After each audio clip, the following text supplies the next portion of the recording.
After kingship had descended from the heavens, the seat of kingship was in the city of Eridu. In Eridu, Alulim became king and reigned for 28,800 years.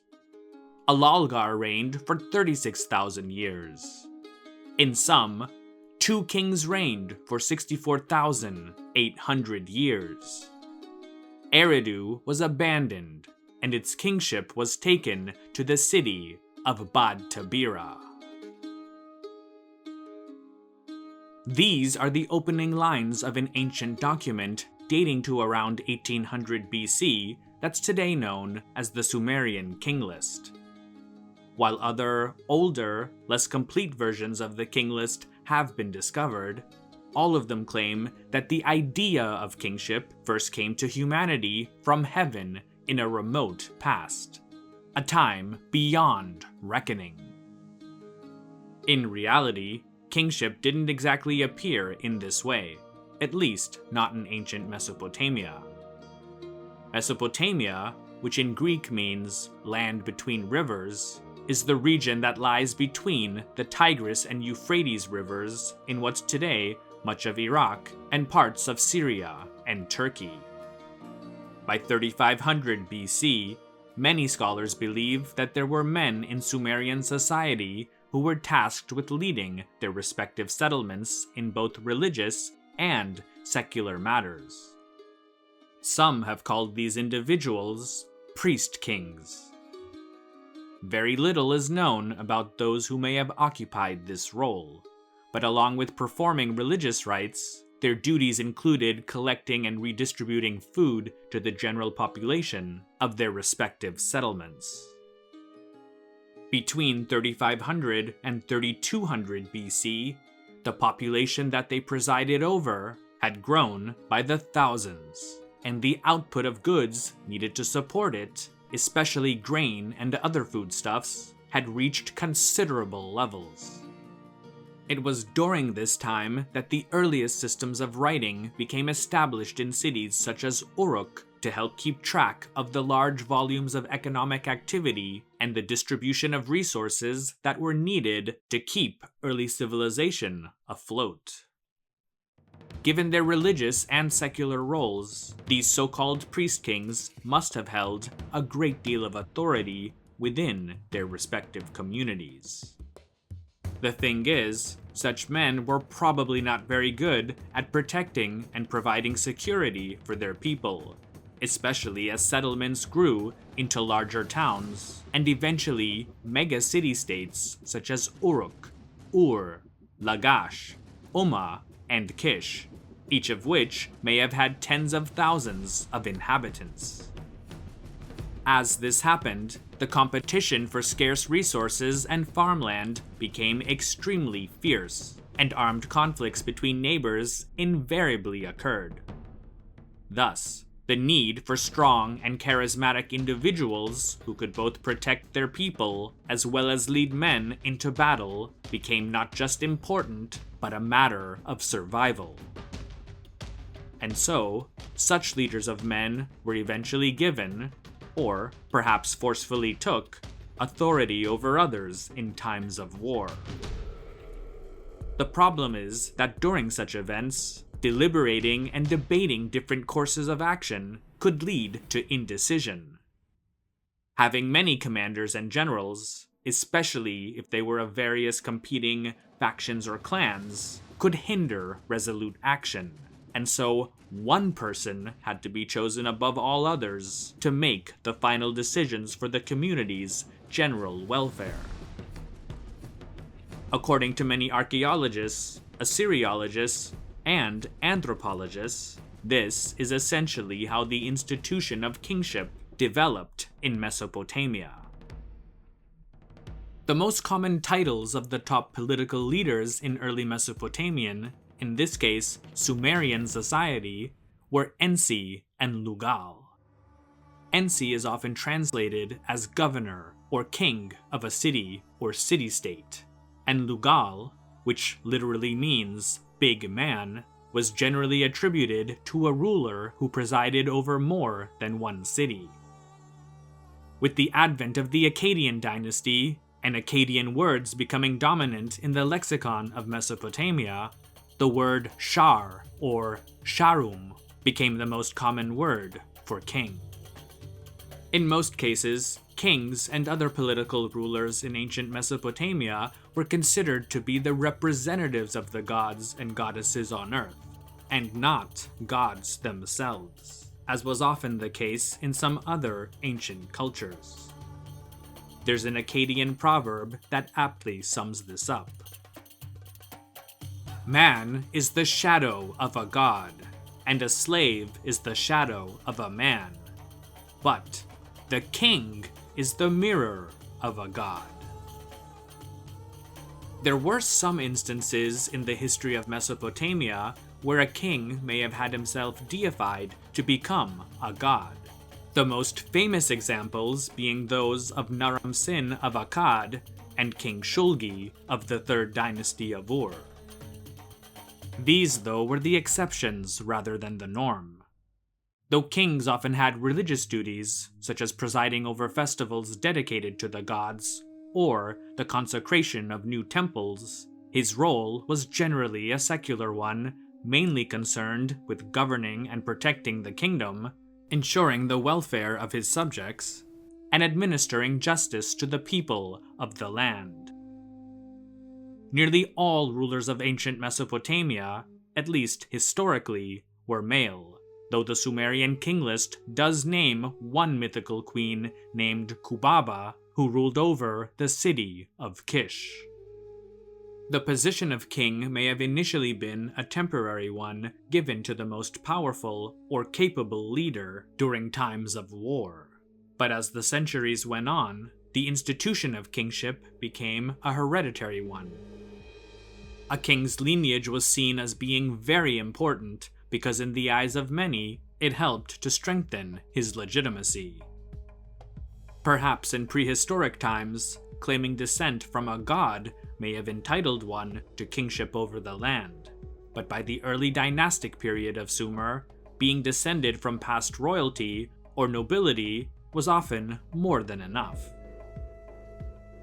Throughout most of recorded history, kingship was passed down from a ruler to his eldest living son, though there were several instances in history when another son, or even a brother, succeeded a dead king, as one inscription from Enanatum, a king of Lagash who ruled around 2400 BC, states, Enanatum, ruler of Lagash, the one granted strength by Enlil, son of Akurgal, ruler of Lagash, beloved brother of Eanatum, ruler of Lagash. Perhaps more important than a king's lineage was that he had gained the favor of the people he governed.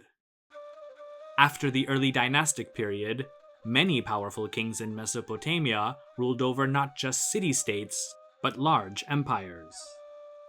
The king was not the owner of the state he presided over, but chosen by the gods to rule on their behalf and take care of the land and its people, much like a shepherd does with his pastures and flock.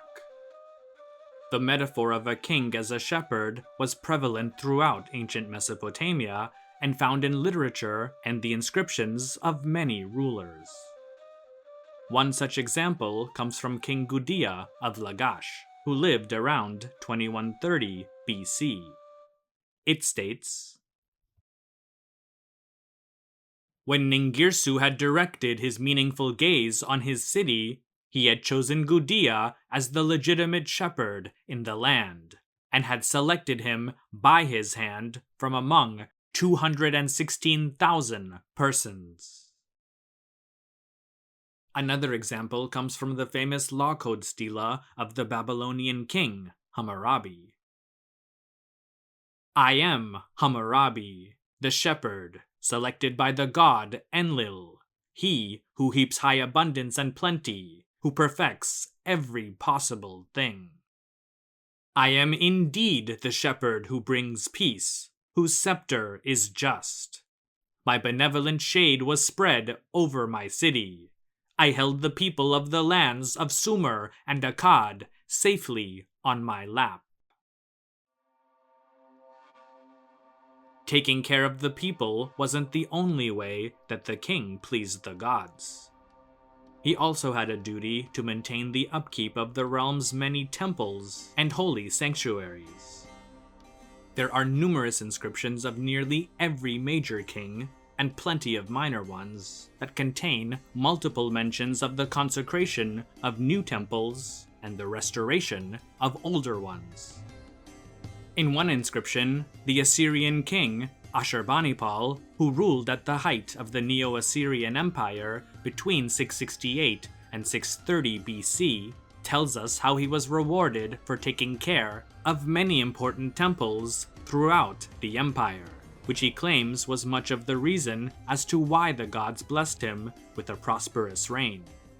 Part of one inscription found on a clay cylinder reads, "I, Ashurbanipal, the great king, the mighty king, king of the universe, king of Assyria, king of the four corners of the world, son of Esarhaddon, king of Assyria, king of the land of Sumer and Akkad, grandson of Sennacherib, king of Assyria. The sanctuaries of the great gods, my lords, I restored with gold and silver. Every kind of gold and silver adornment of a temple I made. I added to that of my royal ancestors. The stated revenues beyond those of the remotest days I increased, and the shrines of the gods I sought out. Adad sent down his rains for me. Ea opened for me his underground waters. The grain grew 5 cubits high in its furrow, the ears 5-6 cubit long. The harvest, the abundance of cereals, succeeded. The orchards swelled with fruit. The cattle were successful in birth. During my reign, there was prosperity and abundance. In my years, plenty was heaped up. Year after year, I justly shepherded the subjects of Enlil in plenty." This inscription incorporates many of the things mentioned earlier: a noble lineage, the possession of powerful titles, paying homage to the gods, taking care of their temples and shrines, and looking after the land and its people like a good shepherd taking care of his flock. What's also interesting is that Ashurbanipal mentions the god Enlil. You might remember that we heard this deity's name in the previous inscription of Enanatum of Lagash, who lived around 2400 BC, about 1,650 years before Ashurbanipal. We heard the name of Enlil yet again in the text of the Law Code Stela of Hammurabi, which dates to around 1750 BC, exactly a millennium before Ashurbanipal's reign. Such examples show that despite the centuries, in some case millennia, between all three of these individuals, the basic concept and duties of kingship in Mesopotamia more or less remained the same. So, I hope that this video helped you to learn more about the role of the king in ancient Mesopotamia. If there are other aspects of life of this fascinating region that you'd like for me to go over in the future, please don't hesitate to let me know in the comments below. Thanks for watching. I'd also really like to thank the channel's patrons for making videos like this possible. These include, but are certainly not limited to, GrandKick69, Yop de Graaf, Pasta Frola, Michael Lewis, Daniel Allen, Danny Van Eck, WanXTV, Robert Morgan, Strobex, Frank, Tim Lane, Sebastian Otaro Korea, Michael Trudell, Leader Titan, Micah G, John Scarberry, Andrew Bomer, Connor Dolson, Krish, David R, Stephen Ball, Gabe, Monty Grimes, Franz Robbins, Cyrus Smear, Dianastra, Nimrod Nir, Hypnosan, Brendan Redman, Faridun Dadachanji, Jimmy Daruwala, Anahita Debu, Gulasan Debu, Sher Kam, Farhad Kama, and all of the channel's patrons on Patreon for helping to support this and all future content. Check out the benefits to being a Patreon member, and if you'd like to join, feel free to click the link in the video description. You can also follow History with Sci on Instagram, Facebook, and X, formerly known as Twitter, as well as continue to listen to special audio programs on the History with Sci podcast. Thanks again, and stay safe.